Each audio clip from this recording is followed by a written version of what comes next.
बहुत पहले समय की बात है कि दो राजधानियां हुआ करती थी। उन दोनों राजधानियों के बीच बहुत बड़ी शत्रुता थी। एक राजधानी का नाम था सूर्य नगरी और वहाँ का राजा था सूर्य कुमार, और दूसरी राजधानी का नाम था संद्रलोक और वहाँ का राजा था संद्रसेन। तो एक बार सूर्य कुमार संद्रसेन को लेकर अपने पास ले आता है और बंदी बना लेता है और उनसे तरह तरह के काम करवाता है। तभी संद्रसेन अपनी पत्नी को एक मैसेज भेजता है और उस मैसेज में लिखता है कि हमारे पास जितना भी धन है वो सूर्य कुमार को ला के दे और वह हमारे को यहाँ से रिहा कर देगा। तब संद्रसेन अपने घर अपने राजधानी वापस चला जाएगा। लेकिन काफ़ी दिनों के बाद संद्रसेन के पास कोई भी रिप्लाई नहीं आता है। तो वह संद्रसेन बहुत दुखी होता है और सोचता है कि अब मेरी पूरी ज़िंदगी सूर्य कुमार के नीचे काम करने में बीत जाएगी। लेकिन एक दिन की बात है कि उस संद्रसेन कुछ काम करा था सूर्य कुमार के आगे, तभी एक आदमी आता है और वहाँ पे बहुत मधुर आवाज़ में बांसुरी बजाता है। तो वह सूर्य कुमार कहता है कि आप हमारे पास ही रुक जाओ 500 दिन के लिए और बाद में वापस चले जाना, 500 दिन हमारे पास लगातार बांसुरी बजाओ।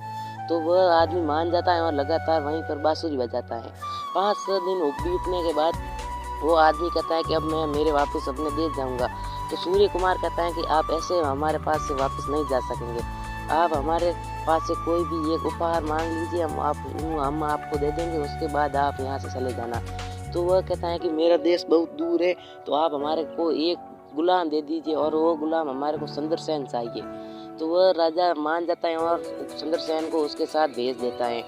तो वह कुछ दूरी पर जाने के बाद संद्रसेन देखता है कि वो आदमी गायब हो जाता है। तो संद्रसेन इधर उधर देखता है, उसको नहीं मिलता है, तो वो अपनी राजधानी वापस चला जाता है और बहुत गुस्से में अंदर राजधानी के अंदर जाता है और सोचता है कि अब मैं अपनी महारानी को सीधे मेरे यहाँ से राजधानी से निकाल दूंगा।